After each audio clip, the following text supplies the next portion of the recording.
بسم اللہ الرحمن الرحیم۔ ہمارے ذہن میں یہ بات رہنی چاہیے کہ ہم سب کی نسبت دارالعلوم دیوبند سے ہے۔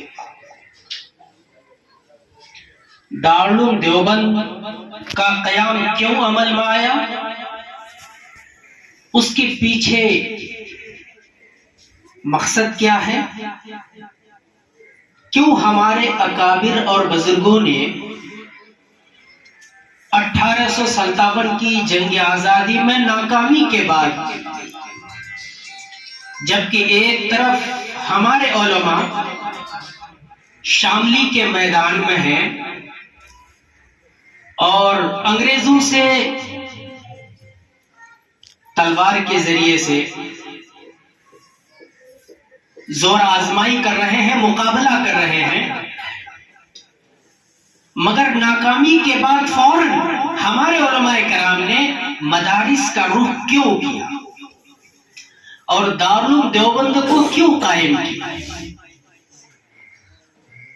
اس کے پیچھے جہاں ایک اہم مقصد یہ تھا کہ ایسے افراد تیار ہوں کہ جن کے سینے میں انگریزوں کے خلاف نفرت کا جذبہ ہو، جن کے سینے میں اس ملک سے محبت کا جذبہ ہو اور اس ملک کو انگریزوں کی غلامی سے وہ آزاد کرا سکے۔ اسی کے ساتھ ساتھ ایک مقصد یہ بھی تھا کہ انگریز صرف یہ نہیں چاہ رہا تھا کہ وہ اس ملک پر حکومت کرے، مقصد یہ بھی تھا کہ اس ملک کو عیسائیت کے رنگ میں رنگنا چاہ رہا تھا۔ اس نے اعلان بھی کیا تھا کہ ہمارا مقصد یہ ہے کہ یہاں کے بچے، یہاں کی نسل ہندوستانی شکل و صورت کے اعتبار سے ضرور ہو، لیکن تہذیب و ثقافت کے اعتبار سے وہ انگریز ہو۔ بڑے بڑے پادریوں کو یہاں بلایا تھا۔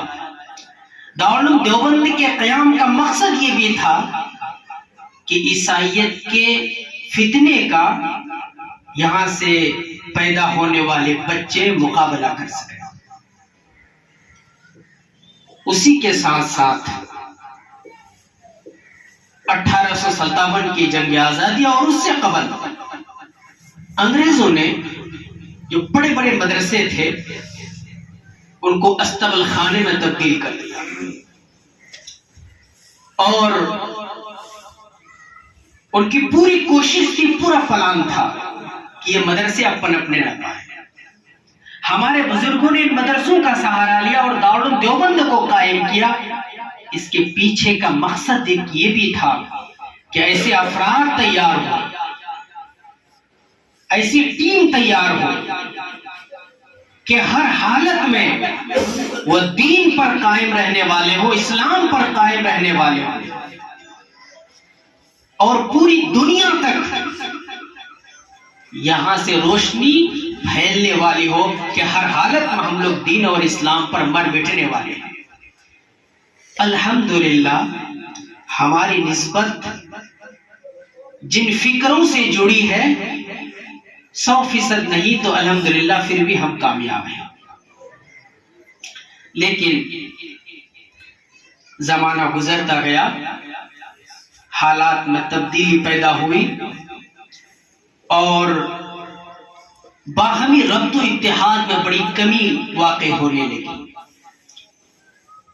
ایسے میں ہمارے اکابر اور بزرگان دین نے رابطے مدارس اسلامیہ عربیہ قائم کیا اور اس کا مرکز دارالعلوم دیوبند کو بنایا اور اس کے بعد پھر پورے ملک میں ریاستی پیمانے پر، پھر ضلعی پیمانے پر شاخیں قائم کی گئی۔ بہار میں بھی شاخ قائم ہوئی، ضلعی پیمانے پر کوششیں کی گئی۔ الحمدللہ اس وقت بہار کے کئی اضلاع میں سال گزشتہ اجتماعی امتحان کا بھی نظم ہوا، مشترکہ امتحان۔ اس کی وجہ سے جن اضلاع میں اجتماعی امتحان کا اہتمام ہوا تعلیمی نظام میں بڑی بہتری آئی اور وہاں کے بچوں میں ایک شوق اور جذبہ پیدا ہوا۔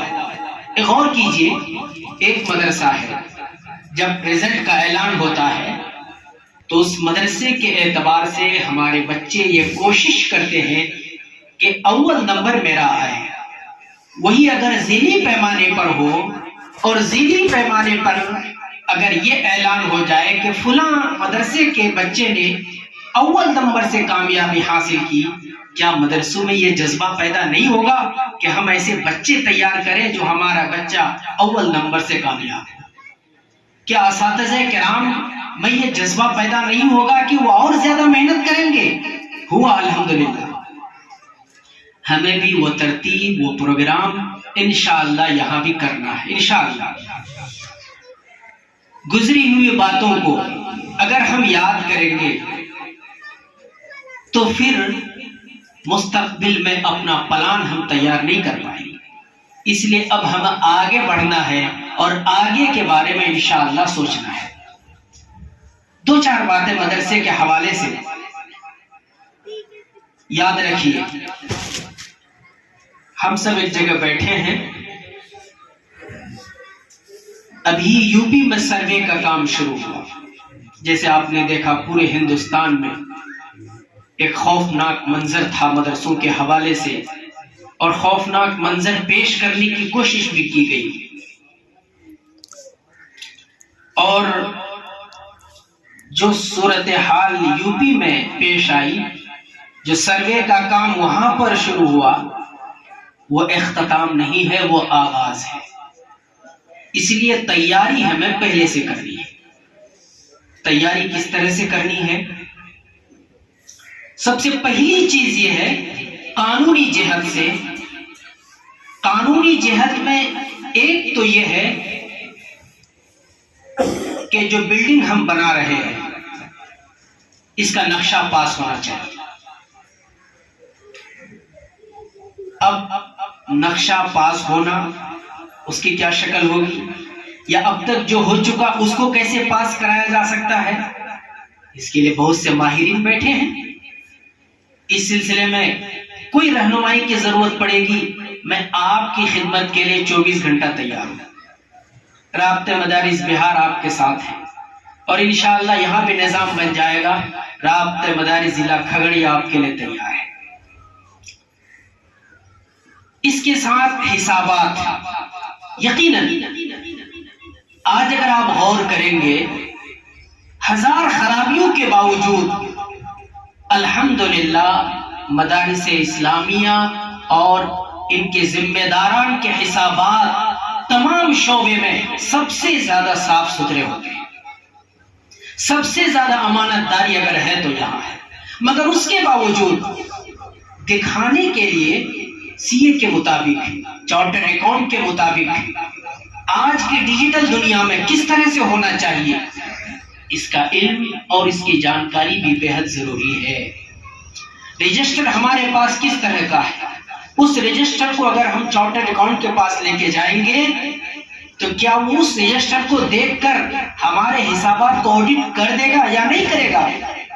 اس طرح کا رجسٹر ہمارے پاس ہے یا نہیں ہے؟ یہ آج بہت ضروری ہے۔ اچانک کوئی بھی باہر سے آ کے اب یہ پوچھ سکتا ہے کہ آپ حسابات ہمیں دکھائیے۔ ہمارے بزرگوں نے جو مدرسہ قائم کیا، حضرت مولانا قاسم نانوتوی رحمۃ اللہ علیہ کے اصول ہشتگانہ کو آپ پڑھیں گے تو یہ بات واضح ہوتی ہے کہ یہ بالکل صاف ستھرا رہنا چاہیے کہ ایک عام شخص اگر پوچھے کہ آج کا حساب دکھائیے تو ہم دکھا سکیں۔ اسی طرح سے ہر مدرسے کا، اگر مدرسے کا نہیں ہو تو ضلع پیمانے پر جنرل سیکریٹری صاحب اور صدر محترم کی توجہ ہم مبذول کرائیں گے کہ کم سے کم ضلع پیمانے پر ایک قانونی مشیر ہو، یعنی ایک ایسے وکیل ہو جو ٹیکس ڈپارٹمنٹ میں اس کے ماہر ہو، چاہے ہمیں ماہانہ ان کو دینا پڑے کہ اگر کسی مدرسے کا کوئی اس طرح کا معاملہ پیش آتا ہے تو وہ ضلع سے رابطہ کریں گے کہ ہمارا یہ مسئلہ حل نہیں ہو رہا ہے۔ اب ضلع کی یہ ذمہ داری ہے، یقیناً اجرت سے ہی ہم کو کام کرانا، فری میں نہیں کرانا ہے، لیکن یہ کہ کام سلیقے کا ہو، صاف ستھرا ہو، تاکہ کل ہو کر کے یہ ہماری بدنامی نہ ہو کہ فلاں مدرسہ کے پاس تو کچھ بھی نہیں ہے۔ رجسٹریشن، قانونی جہت پر دوسری چیز ہے رجسٹریشن۔ رجسٹریشن میں مدرسہ یقیناً آزاد ہے، کوئی ضروری نہیں ہے کہ مدرسہ کسی سوسائٹی یا رجسٹرڈ کے تحت ہو، لیکن بعض حکومتی اعتبار سے شکوک و شبہات کے دفعیہ کے لیے یہ ضروری ہے، یا تو ٹرسٹ ہو رجسٹرڈ، یا یہ ہے کہ سوسائٹی ایکٹ کے تحت ہو۔ ہر مدرسہ ٹرسٹ کے زیر اہتمام یا سوسائٹی کے زیر اہتمام، اور اس کی کیا قوانین ہیں، اس سلسلے میں کہیں کوئی دشواری ہو آپ ضلع والے سے رابطہ کیجیے، ہم سے رابطہ کیجیے، انشاءاللہ ہم لوگ رہنمائی کریں گے۔ چونکہ آج کی جو صورتحال ہے وہ دوسری ہے، اس لیے ہم لوگوں کو وقت سے پہلے یہ ساری تیاریاں کرنی چاہیے۔ اندرون نظام کی اصلاح، اندرون نظام کی اصلاح میں یہ ہے کہ مدرسہ بالکل شخصی اور ذاتی نہ ہو۔ ایک ہی شخص مکمل طور پر اس کا سب کچھ ہے، اس طرح کے ادارے زیادہ دن نہیں چل پاتے ہیں۔ پہلے کیا تھا؟ پہلے یہ تھا کہ کوئی شخص جاگیردارانہ نظام تھا، جب تک وہ شخص دنیا میں رہا مدرسہ چلا، جب وہ انتقال کر گیا تو مدرسہ بند ہو گیا۔ مگر ہمارے بزرگوں نے مدرسوں کو شخصی نہیں بنایا، تو مدرسہ شخصی نہیں ہونا چاہیے، ٹرسٹ کے تحت ہو، سوسائٹی کے تحت ہو، یا ایک شورائی نظام ہو۔ اندرون نظام میں خورد و نوش کا انتظام کیسا ہے، بچوں کو کھانا پینا کون سا دے رہے ہیں، دیکھیے یہ بھی ضروری ہے۔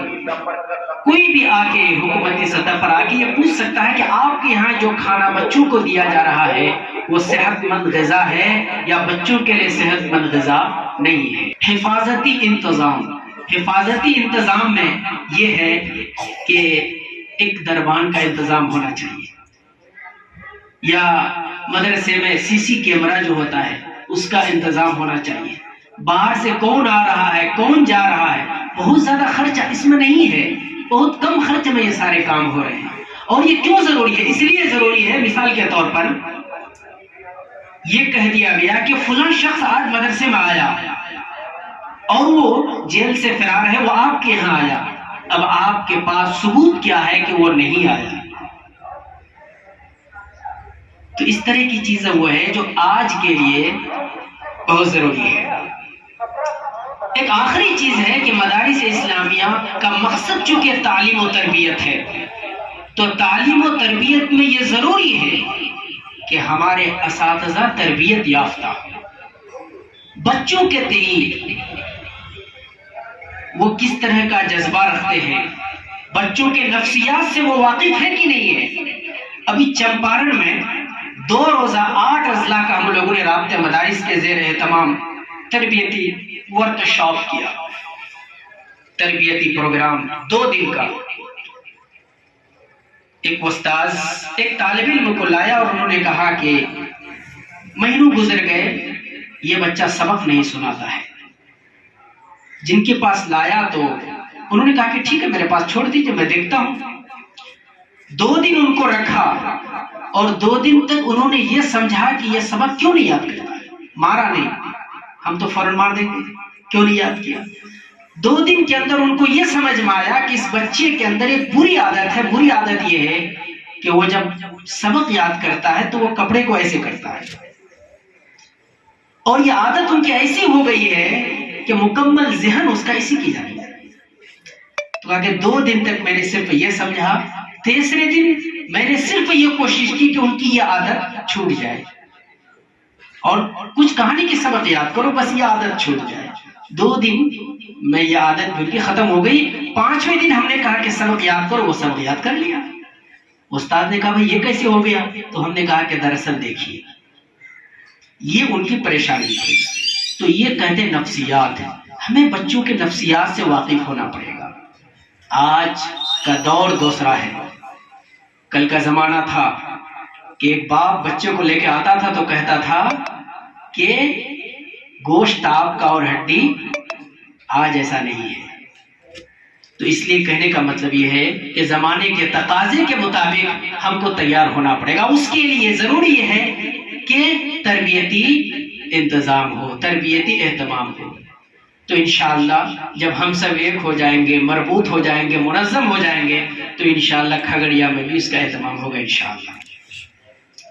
فکری تربیت کی بھی ضرورت ہے، اساتذہ کی بھی، اور اسی اعتبار سے بچوں کو ابھی دیکھیے ایک بچی کے بارے میں عالمہ اور وہ کسی غیر مسلم سے شادی کر لی.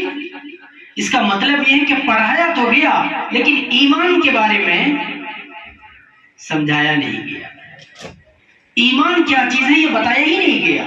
آج بھی اپنے بچوں کو ہم پڑھا دیتے ہیں، خوب نورانی قاعدہ رکھواتے ہیں، لیکن ایمان کیا چیز ہے بتاتے ہی نہیں. تو اس طرح کی چیز ہے وہ ہے کہ اساتذہ کی بھی تربیت، ہماری بھی تربیت اور بچوں کی تربیت بہت ضروری ہے.